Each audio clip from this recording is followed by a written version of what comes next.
Religião é aquilo que liga o homem ao divino. Você pode imaginar um Deus. Cada um tem uma imaginação de como é o Deus. Religião, para mim, é nada. É como se fosse uma religação com a pessoa, né? Com um plano mais elevado, seja qual for. Não tem palavra no mundo para conseguir explicar, nem na árabe, nem em português, nem uma língua do mundo para conseguir explicar isso.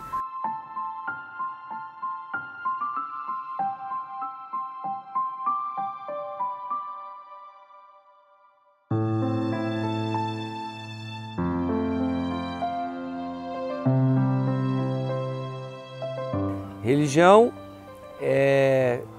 deriva da palavra religare, do latim, religare. Também deriva da palavra religio. Né? Religare significa religar. Ligar alguma coisa que estava ligada e foi desligada. Então, no sentido estrito da palavra, religião é aquilo que liga o homem ao divino, aquilo que liga o ser humano aos deuses. Um ateu, muitas vezes, ele se declara ateu muito mais por conta de ele ter uma aversão às religiões institucionalizadas, uma aversão ao caminho que muitas igrejas fizeram historicamente, tem uma aversão ao fato das igrejas e as religiões terem se transformado muitas vezes ou em grandes instrumentos de controle social.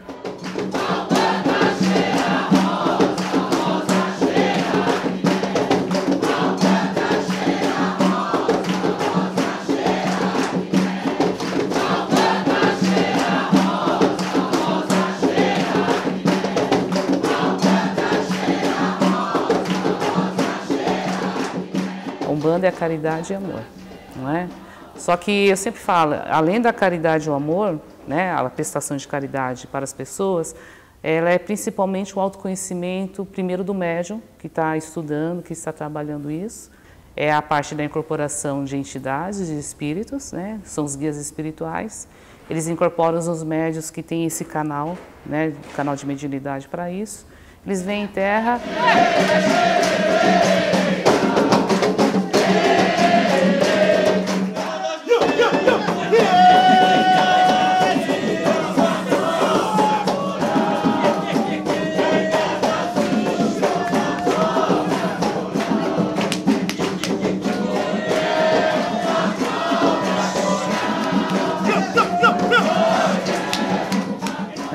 E aí a parte da caridade, né, da ajuda prestada aos terceiros, aí é consequência de todo esse trabalho do médium, desse autoconhecimento dele. Então a Umbanda, ela insere isso. Ela trabalha com diversos tipos de espíritos, né, as entidades de preto velho, temos a entidade das crianças, temos a entidades de caboclos, índios, né, temos entidades de Exu, de Pombagira, né, que erroneamente muitos falam, né, que é o diabo, né, que Pombagira também é um espírito ruim, e isso não é verdade, né, e é um pouco de falta também de entendimento e conhecimento. Então a Umbanda, ela engloba várias vertentes de espíritos que eles vêm para quê? Para prestar caridade, para trazer ensinamento, né, eles também estão dentro de uma evolução, uma escala espiritual de evolução.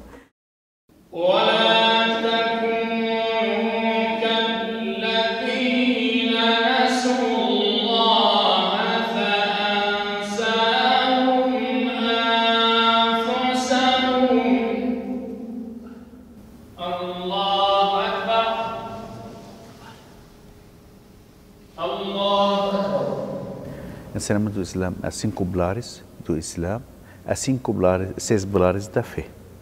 As 6 pilares da fé é acreditar em Deus, anjos, profetas, livros sagrados, dia de juízo final, destino, inferno e paraíso.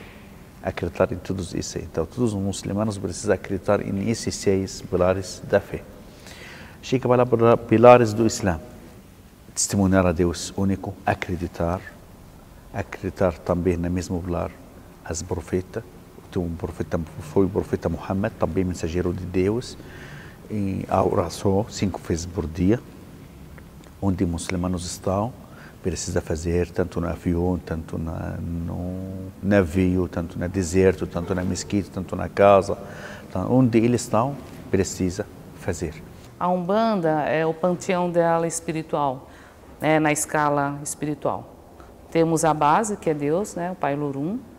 Aí vem na outra escala os orixás, né? Os orixás, eles são os mesmos que o candomblé, por exemplo, trabalha, né, que louva. A Umbanda também se baseia nisso. E na outra escala vem os guias espirituais, as entidades espirituais, não é? E aí, seguindo a escala, vem um templo de Umbanda, né? Vem o dirigente espiritual, vem os membros, e aí a sequência é essa. Onde está Deus? Está dentro do seu coração. Depende de você segurar Ele.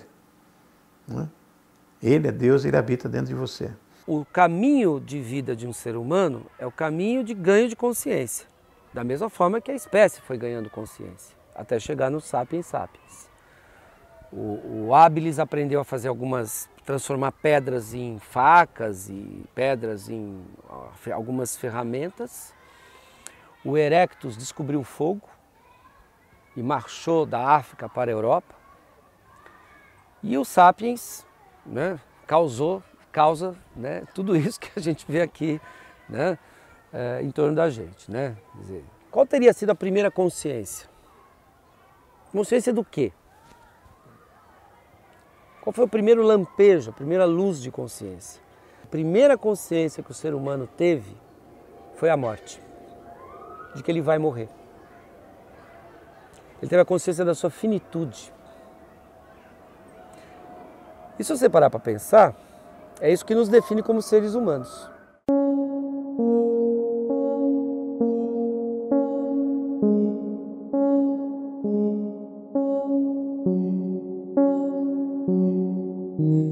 A morte é a consequência da vida, meu filho.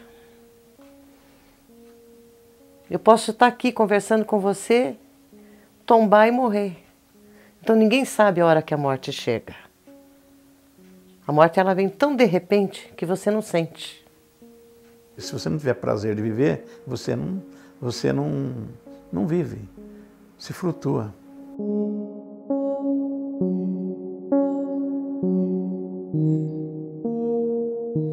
A morte.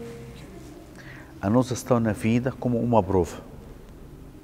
Você fica na prova, quando você faz prova bem, tá? Estuda bem, todos aí, você vai passar para o próximo ano ou você vai terminar seu ano ou seu estudo. Todos os muçulmanos estão na vida como uma prova. Vai passar bem ou não vai passar. Tá? Então, aí, o que eu fiz na vida? O que eu vou fazer? Por quê? Então, até chega a hora de morte. Já acabou minha ação. Agora vou esperar resultado de prova que eu fiz. Aí chega a alma. Quando a alma sai, começar a sair, faz sentir. Eu já fiz bem ou fiz mal. A alma dos muçulmanos ou crentes sai como quando você vai pegar água, jogar água do copo. Fica fácil. Claro. A alma das pessoas não acreditar em Deus, pessoas desviadas dos caminhos, então a alma deles sai como você pega um pedaço de árvore de espinho, encaixar na garganta, pega algumas pessoas fortes ou coisas, carros, uma coisa para puxar de garganta. A morte está mais próxima de nós do que a gente possa imaginar. O tempo todo. Né? E ela nos afeta e nos movimenta. Né? Ela impulsiona a vida numa direção. Não existe só a morte literal, física, biológica. Existem outras formas de morrer. Né? Quando eu, que sou um ser humano, que tenho uma potência, né, que precisa virar ação, e eu não permito que isso aconteça por alguma razão, eu estou morrendo de alguma maneira. Né? A depressão profunda é uma forma de morte. Né? É se tornar um morto-vivo. Porque a depressão, de certa forma, inviabiliza, em muito sentido, o caminho do ser humano. A morte, ela tá na pauta da nossa vida. Para um bandista, né, a morte é como se fosse, a gente fala o desencarne também como os kardecistas, só que a morte ela é a passagem desse plano para um outro plano superior. A gente acredita na vida pós-morte, acreditamos muito que as pessoas, partindo desse plano, ela vai para os outros planos de afinidade, de energia espiritual. A gente tem o plano terrestre aqui, o plano terra, e quando a gente desencarna, a gente vai para um plano espiritual, né? E no plano espiritual, imagina assim, como aqui, várias cidades, né? Vários locais. Dependendo da sua conduta e da forma como você viveu na Terra, você vai para um plano mais de luz. Se não, né? Se você não conseguiu conduzir a tua encarnação assim, de um modo que você pudesse evoluir, você vai para um outro plano que talvez não seja tão de luz, mas vai ser um período lá que você vai ter, vamos dizer, um período de resgate, de uma restauração. Que as religiões vão tratar isso de várias maneiras. Há um fim, não há um fim, há uma ressurreição, há uma reencarnação e como é que é. Quer dizer, cada cultura vai traçar uma utopia, uma teleologia específica para resolver essa questão. O que acontece depois? É como se fosse a grande despedida, né?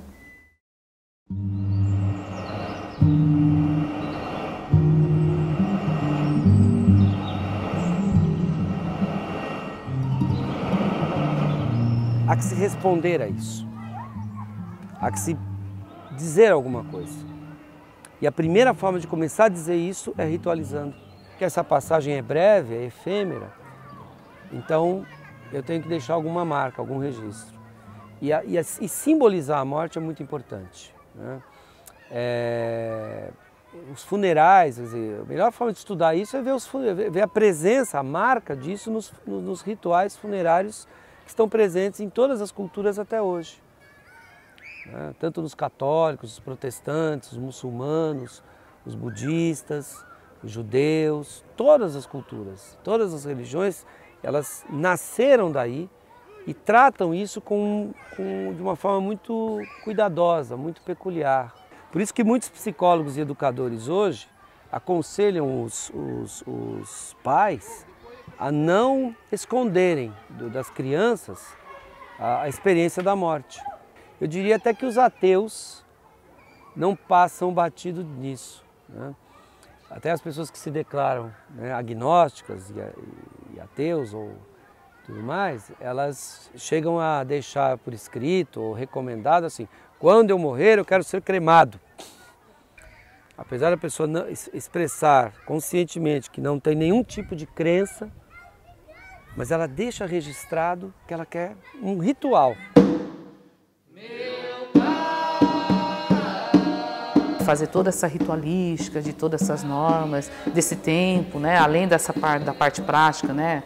Obedecendo a lei como tem que ser, mas é como se fosse a gente trabalhar essa perda de uma forma assim, de uma forma não de sofrimento, mas é triste por um lado, que a gente não vai ter mais a convivência da pessoa, mas para o plano espiritual é uma festa, a chegada. Então é um conjunto assim de união. A gente fica triste, mas a gente entende também que aqui a etapa dela terminou. E com certeza lá ela vai continuar a caminhada dela. E vai estar bem também, vai estar bem ancorada. Mesmo a gente, de repente, a gente pensa, poxa, mas ela não foi correta, né? Ou a pessoa fez muita coisa errada, mas a gente sabe que mesmo que ela passe por um período difícil lá, um pouco mais para frente ela vai ser resgatada e ela vai ser ancorada. E ela vai ter a luz também.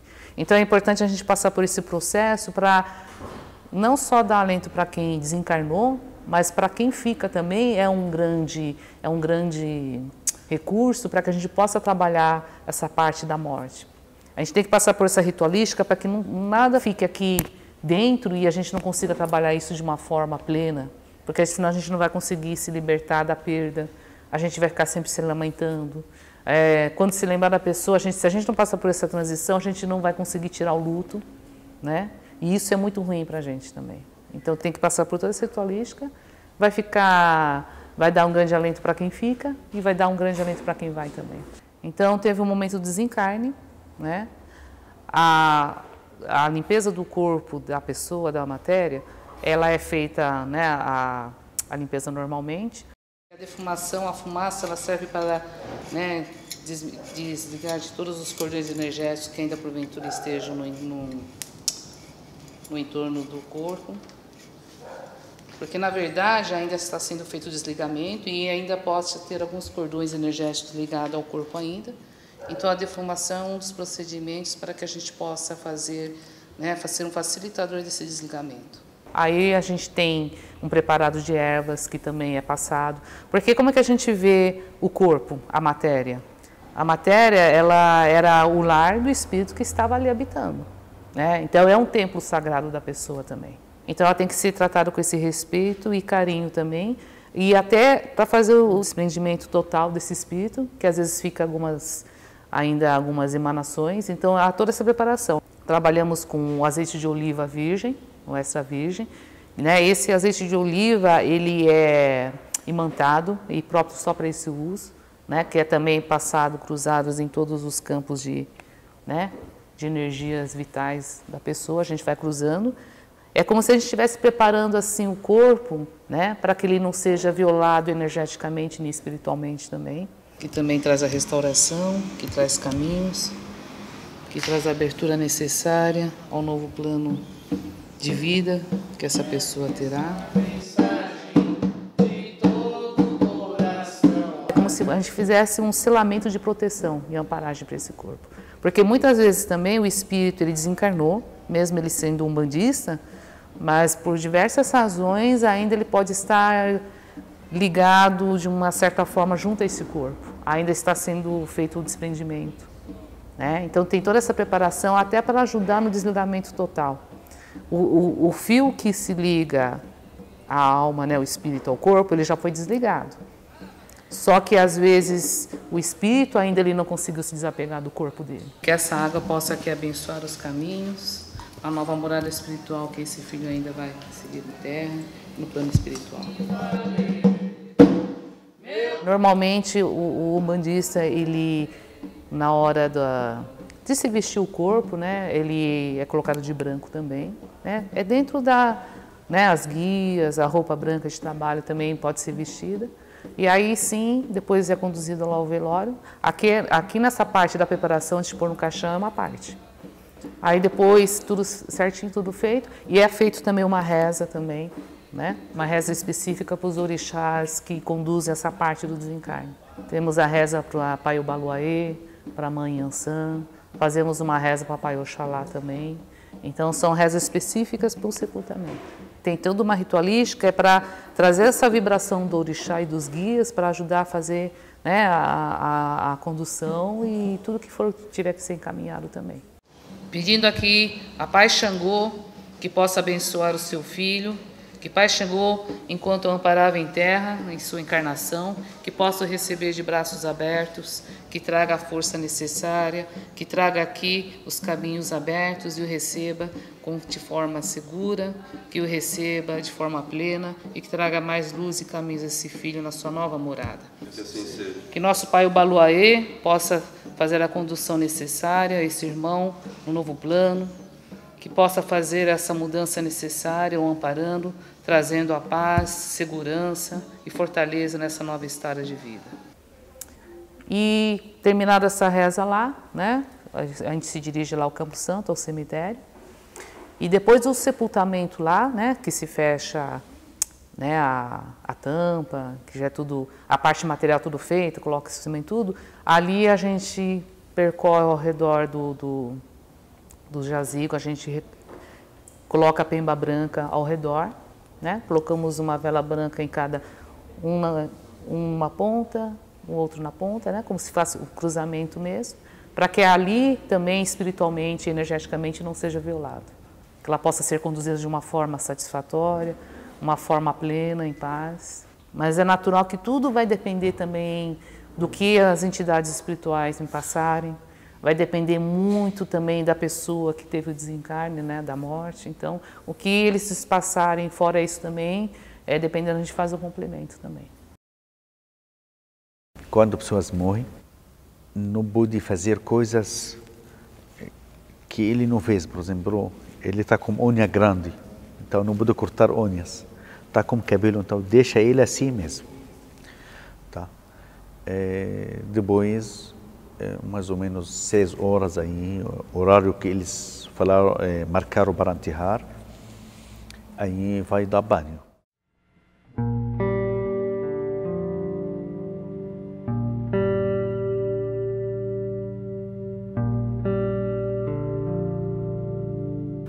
O banho, parte íntimas, não pode ninguém ver.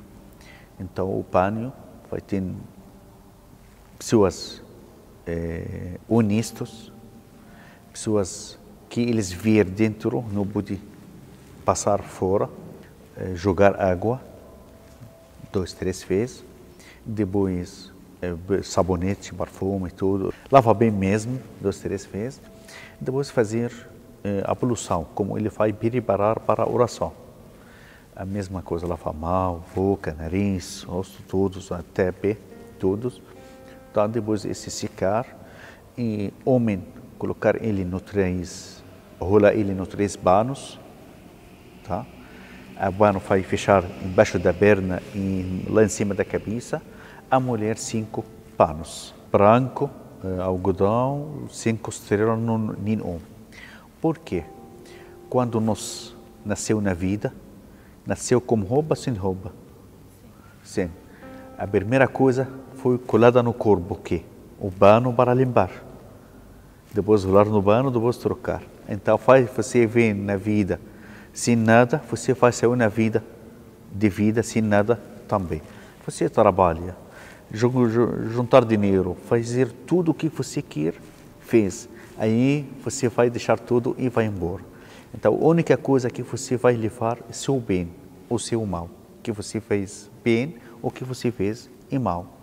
Por isso, sempre conciliados para fazer bem, amar próximos, faz caridade, faz oração, fica bom pessoas, fica honestos. Tudo isso aí, conciliados para pessoas. Aí lava ele masculino no 3 banhos, depois levar ele, depois amarrar, tal, colocar perfume, depois levar ele para fazer oração de funebro.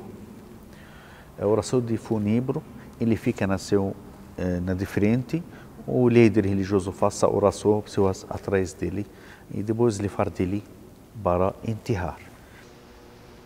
Allahu Akbar! Para uma barreira entre a morte, entre a vida e a eternidade, chama-se Barzakh, e de lá ele é transferido para a eternidade através da ressurreição. Então nós temos várias etapas nessa passagem, nesse ciclo de nossa vida. Nós um dia estamos no lugar dele, vamos embora deste mundo, vamos partir, deixando o quê? As suas ações. Quer dizer, todo ser humano ele se despende desse mundo, de sua família, de suas fortunas, das riquezas e dos materiais que ele tem aqui nesse mundo. Enterrar sem caixão, na terra direito. Falar algumas palavras sobre a vida, todos nós faz nesse local, esses destinos, únicos destinos, verdades na terra. Aí acabou.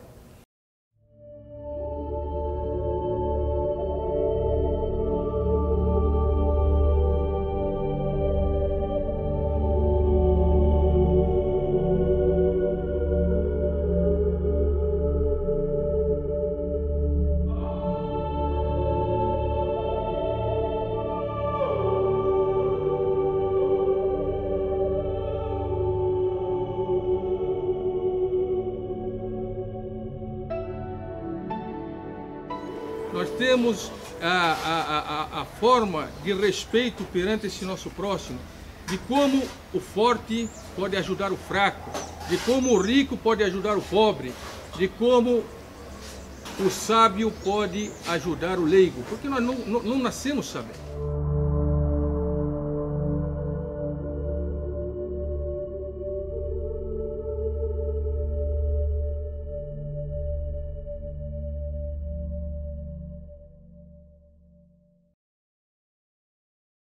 Não é a religião que tem a resposta. A religião é uma possibilidade ou de dar uma resposta ou de não dar a resposta. A religião ela é uma possibilidade, mas ela não é a única, né? No fundo, o que eu acredito que muitas pessoas vão buscar nas religiões é a experiência de estar junto com outra pessoa. Tem muita gente que vai buscar a religião por medo da solidão, para fugir da solidão. Se a religião me ajuda a fazer isso, seja ela qual for, a Umbanda, o Candomblé, o evangélico, o neopentecostal, o católico, o budista, ampliação dessa consciência permite fazer isso, a chance de você ter uma vida plena e inclusive morrer plenamente, que isso é legal, né, cara? Morreu plenamente, morreu pleno de vida, morreu cheio de vida.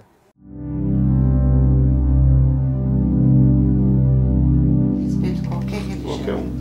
E não é porque ele é uma pessoa que ele não é a minha religião, vamos supor, ele é um católico, ele é um espírita, ele é um muçulmano, não é porque ele tem esse outro tipo. Ele é sempre bem-vindo como um amigo.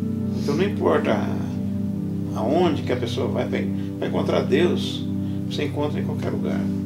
A todas as religiões do mundo ordenam paz, tranquilidade e amor. Por isso, seja judaicos, seja muçulmanos, seja cristão, precisa manter essa lei para continuar amor, continuar humanos na Terra. Se as pessoas entendessem mais isso e todos pudessem agrupar, imagina todas as religiões se agrupando dentro da sua estrutura, mas se você vê, o objetivo final é esse, é englobar o ser humano, é trazer essa parte do amor, né, do crescimento dele espiritualmente, do crescimento dele como pessoa. E acho que é isso que é muito importante, as pessoas entenderem e respeitarem. Mas eu tenho muita fé que em mais alguns anos a gente vai conseguir alinhar muita coisa. E é isso que, pelo menos aqui a gente é uma gotinha no meio do oceano, mas um pouco que a gente realizar aqui, eu acho que vai valer a pena. São as duas coisas mais importantes da vida, ou seja, ter um propósito para além do seu próprio ego e cultivar boas relações. E para isso você não precisa ser religioso. A religião não impede, mas se ela não focar nisso, ela também não ajuda.